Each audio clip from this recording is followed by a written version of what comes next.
Okay, it's been a while since I've been on this one, um, but I thought I'd do it today. I wrote a blog that people seem to like today, um, I got the idea for it when I was doing my what I do is a three for free music thing every day of the week. I pick an artist and I do three of their songs. Last week I did obscure blues. Today I picked George Harrison, not obscure, just I liked his music. And I got to thinking, you know, where would the world be if George was still here and John was still here and maybe Martin too, you know? How would how would they look at this world right now with the increased racism and bigotry and violence in the streets, and a leader that we elected that can't lead, not the one we got now, the one we just got rid of. And I wondered how they'd feel. I can't tell you how they'd feel. I mean, they were old hippies, and they were considered to be sometimes idealistic in their thinking and whatnot, and that it wasn't practical. And I say bullshit to that. We can do almost anything we want in the world. I mean, we're the most powerful nation in the world, not really, but we're one of 4 or 5 really badass nations in the world, and we can pretty much do anything we want. Why can't we elect officials that aren't crazy people? I mean, there's nothing in our Constitution that would prohibit us from testing these guys, these people, making sure they're qualified. Besides, they went to college and they studied political science, or they were a lawyer. Besides the fact that somebody with money wants them to be whatever office they're in, police commissioner, dog catcher, whatever it is. You have to check the mental stability of some of these people. I mean, you got Marjorie Greene out there, and she's just off the deep end. If she's doing it because she's a glory hound and wants publicity, that's even worse. I'll give her the benefit of doubt and say she actually believes some of the crap she's saying. You've got other guys out there that just don't make sense. Rand Paul. I can't remember all their names. I'm not real good at that. But I don't understand how we put those people in there. And I know those 3 guys that I've mentioned, George and John and Martin. They'd be pulling their hair out if they were here today, trying to figure out what the hell is wrong with us. Where did we go wrong? What happened? Is it their fault? Too much acid? Too much LSD? Too much pot? Too many drugs? Too much TV? I don't know what to tell you. I've got absolutely no answers for this. But like I always say in my videos, I'm 75, I've been around a long time, and I just don't understand this. I don't understand how a society that is supposed to be made up of educated... Excuse me. Oh, I'm sorry about that. That a society that's made up of intelligent individuals can go around and elect people that are so unintelligent. I understand that the level of comprehension is somewhere around 8 or 9 or something in terms of grades. I know it's not, but that's good enough for almost anything, But you take people that are supposedly college educated, which means that they've been given a thought process, unless they went to schools that brainwashed them. I don't know. I don't know how they come up with some of the ideas that they come up with, some of the thoughts that they come up with. It'd be great if they were writers, They come up with some great material, but that's all it's good for, as a story. It's not good for anything else. It's not good for the country. It's not good for anything else. I don't know.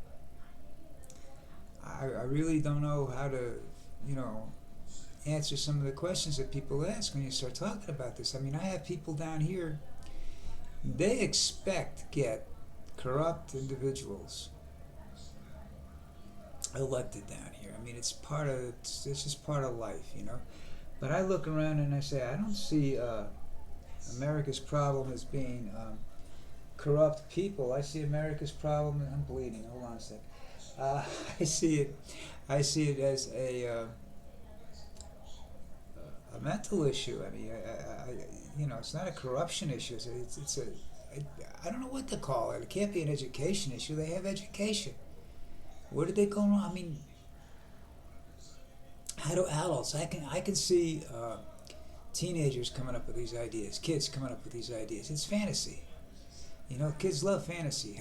But adults, you know, why? It doesn't justify anything. Was it justify violence? You know, has our society gotten to the point that they want to overthrow the government? It doesn't work, folks. Common people overthrowing a government does not work. Take it from somebody who lives in South America, okay? It doesn't work. All you got to do is look at Venezuela. It's the last country that was that I can think of that in South America that was overthrown by a revolution. Okay, there might have been a couple others that I missed. I mean, I'm not really up on South American history, but you know, it's I don't know. It doesn't work. I mean, you end up with people that don't have a clue trying to run a government. And then the people that have a clue, that are greedy and everything else, move in. I mean, Chavez's daughter is supposed to have in bank accounts secured around the world over $2 billion that she stole from this country, from her country. Her country's starving. She's got $2 billion in the bank. They can't get vaccines. She's got $2 billion in the bank, and she lives in America, in the Venezuelan on a Venezuelan embassy property, which makes her gives her diplomatic immunity to anything. I just where do you go? I mean, how can we do what we do and end up? How can we be such a great country and end up where we are? And you had the Trump running around saying, "Let's make America great again." Well, that was a great idea for the first 60 minutes, and then you realize that he's a scumbag. All he's worried about is lining his pockets. He gets off on the power. He gets a Woody every time somebody, you know, he can make somebody dance a little bit. Why people are afraid of him, I have no idea. He's got no money. I mean, he really has no money because he has this this group of voters that will vote for him. I don't know whether they vote for him for president again. They might, but you know, our country is going to lose its democracy soon. And well, I live in another country right now, so I'm not going to get to a point where and I've got maybe 10 years left in my life if I'm lucky. I'm not going to get real upset and jump out a window or anything about that. I think it's what it is, you know.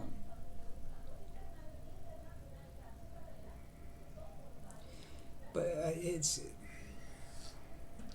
there's no reason for it. I mean, I keep thinking, what did we do? Where did we go? What's causing this? You know, it's not TV. It's not cartoons. It's not violence. This violence is coming from someplace else. It's not coming from that. You know, I think maybe we're too successful, and we're too driven by success. You know, where you have the whole family working. I mean, you have two parents working, and the kids, as soon as they're old enough to work, are supposed to go to, at least have a part-time job or something, or they go to school and do nothing except study. If they're good students, they study. If not, there's a way to go to spend 4 or 5, 6 years in college and do absolutely nothing. I've seen people do it. I know people who've done it. I know kids that got into college when I graduated high school that cheated their way all through high school. They got into college. I'm assuming they're still cheating because they don't know shit. I don't know. America's headed for a bad place, I think. And I know everybody says, well, look at the economy. We're doing so great. The economy is cyclic. It turns itself over every once in a while. So there's this strong possibility that it'll flip again in the next, could be next year, could be the next 5 or 10 years. But someplace along it's going to flip. You know? Other countries are watching us. You know? They always say they want what we have. You know, they want to be able to walk in and take it over. All right? It doesn't make any sense for them to start a nuclear war and drop bombs on us and then make the country uninhabitable for the next 50 to 100 years. What good is that? They can't use the oil. They can't unless they're figuring they could come up with something in the meantime, or they could develop a bomb that just kills people, which there is out there. But you know, so I mean, they're doing what we did. You know, with Russia. Russia's doing exactly what we did. They're encouraging the people to think stupid. We try to get the people in Russia to think smart, you know, and to understand what was going on with themselves. And then Russia's just turning around and trying to get the people in this country to think stupid. And then they sit back and watch. They don't have to send 800,000 troops over here. They don't have to spend $5 billion on missiles and rockets and drop them in here. You know, because, I mean, if Trump had got it re-elected, we were definitely self-destructing. You know, and we would be what every company he's ever owned has been, is bankrupt and destitute and looking stupid to the rest of the world.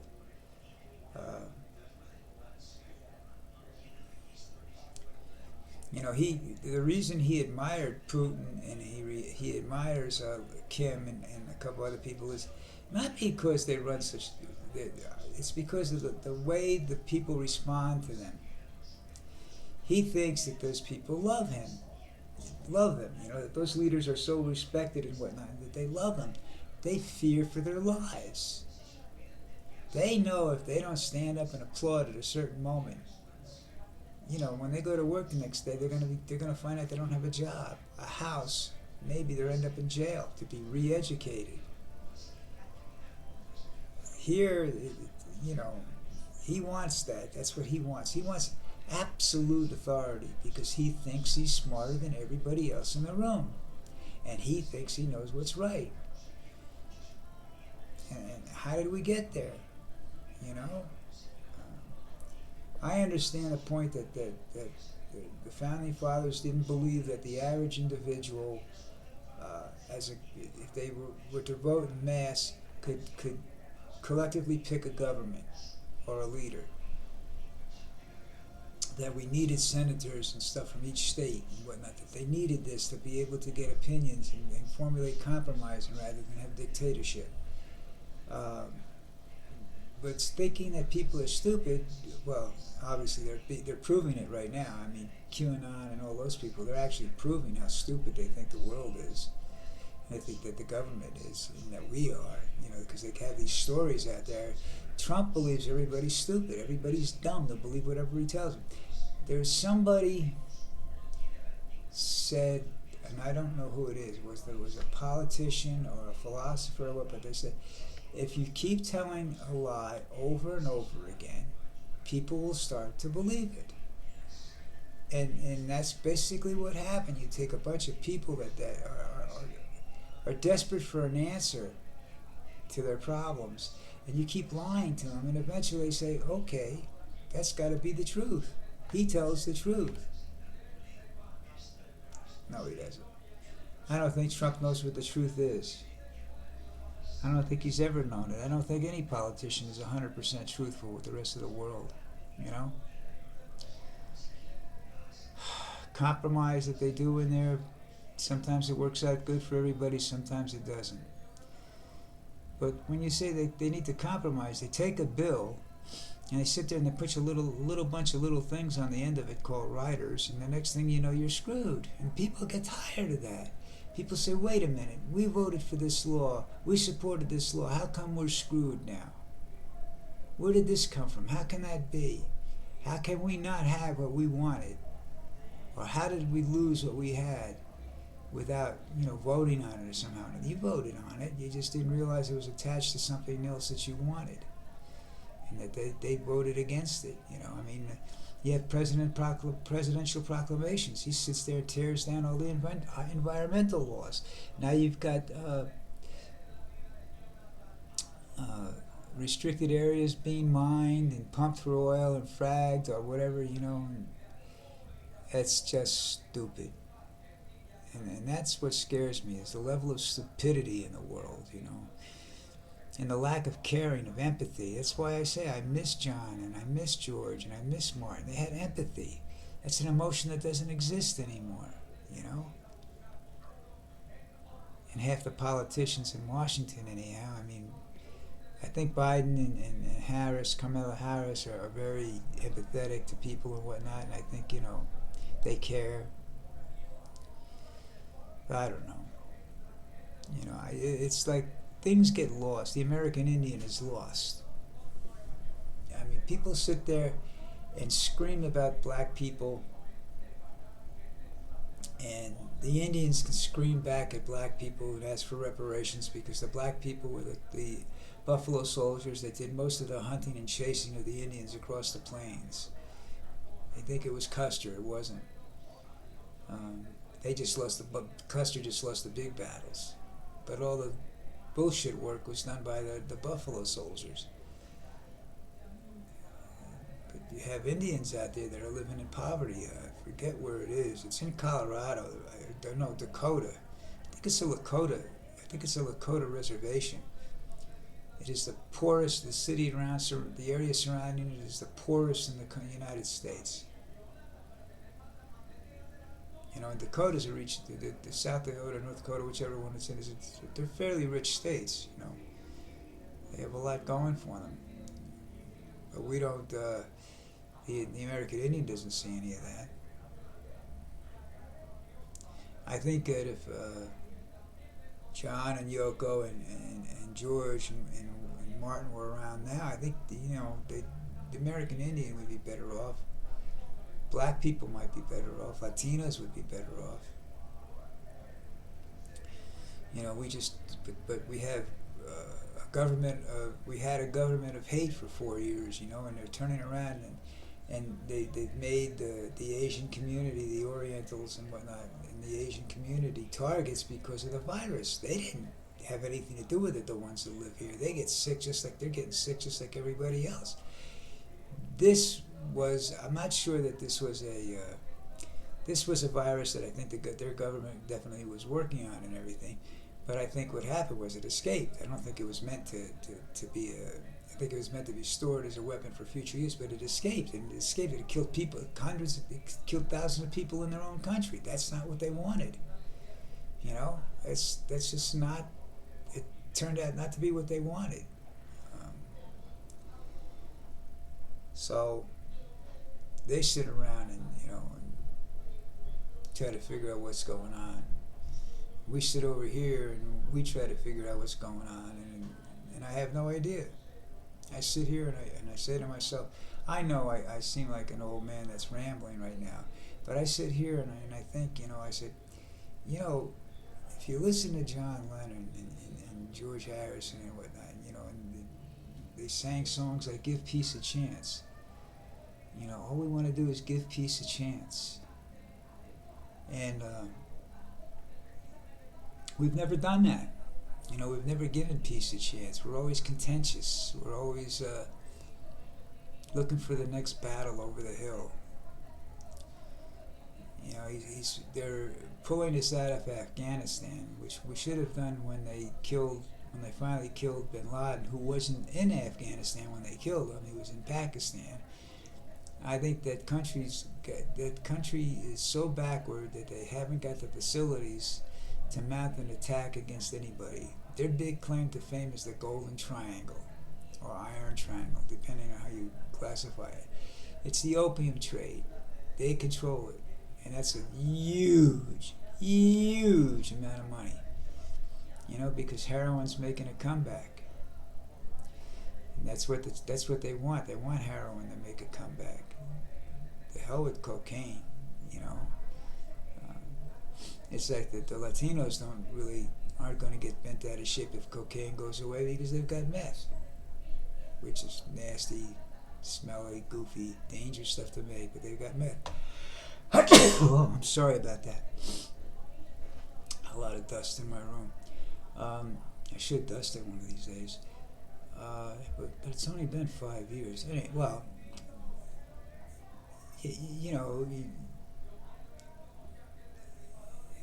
I have no idea where anything's going anymore.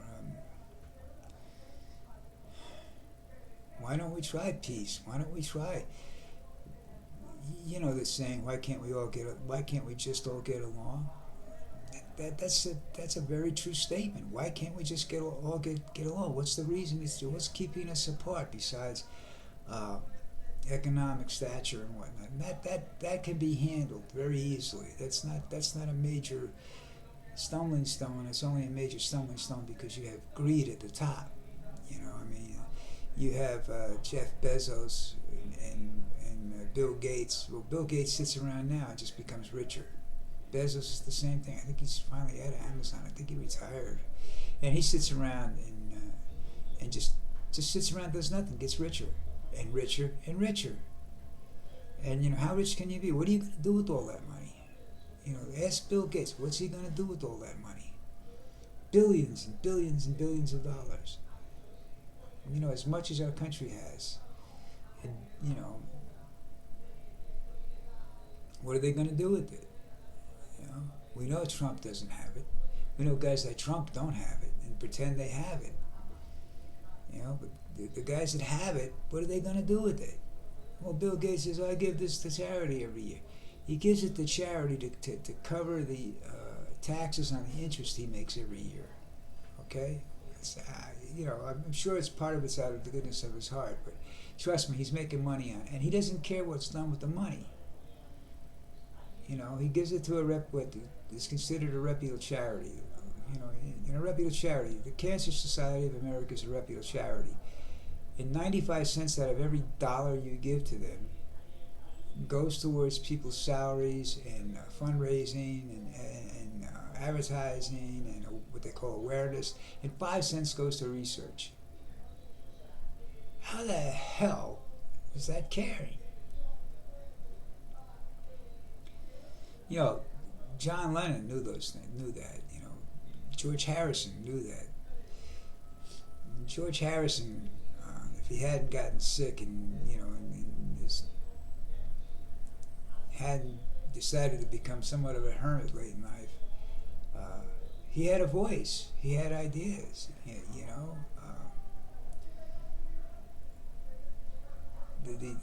The one Beatle that makes no sense, the one in the group that's never done, that I've never thought had really any empathy for anybody, was Paul, and he's more or less proven me right over the years. He has no empathy. All he wants is money. He's got ex-wives, and kids, and that he's got to support and stuff like that. That's why he keeps working. Otherwise, he wouldn't be working at 70, 80 years old.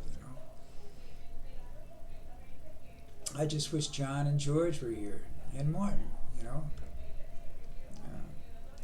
I think King knew what people wanted, but I think he was the reluctant spokesperson for the black community. I think he would have hoped that he could have marched and made a few speeches, but the other people would have been there to help take up the mantle. I don't think, because his kids are useless. They never did anything about it. They're never, they're afraid. They're afraid. They were warned. You get out there and start making noise, this will happen to you. I think it's just possible Martin was a government hit, but I'm not going to get into that. It's a long discussion. But I do know the FBI was very afraid of him. and John Lennon. They were very afraid of him too. He he was a special person. Millions of people listened to millions of young people. When I say young people, I'm not talking 12-year-olds to 15-year-olds. I'm talking 20 to 30-year-olds listen to him. You know, he had influence. He had he was reasonable. He was logical. He made sense. So did George. Now, Martin was eloquent, I should say, not elegant, eloquent when he spoke. I mean, it was just, he could take that message, and he wrote those, as far as I know, he wrote those speeches himself. I don't know, I could be wrong. So he knew what he wanted to say, and he said it. He wasn't getting rich out of that. He was shot in a motel. He wasn't staying in the Ritz. Of course, he couldn't either, because he was black. But he wasn't getting rich, because the people he was trying to help were poor.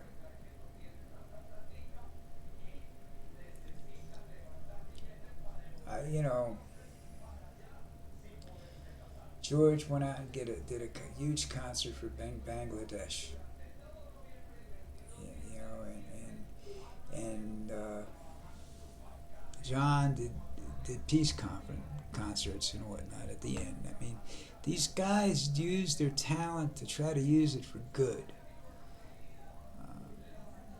The politicians we have take what little talent they have and squander it by pushing these ridiculous theories out there that only mentally deficient people would believe.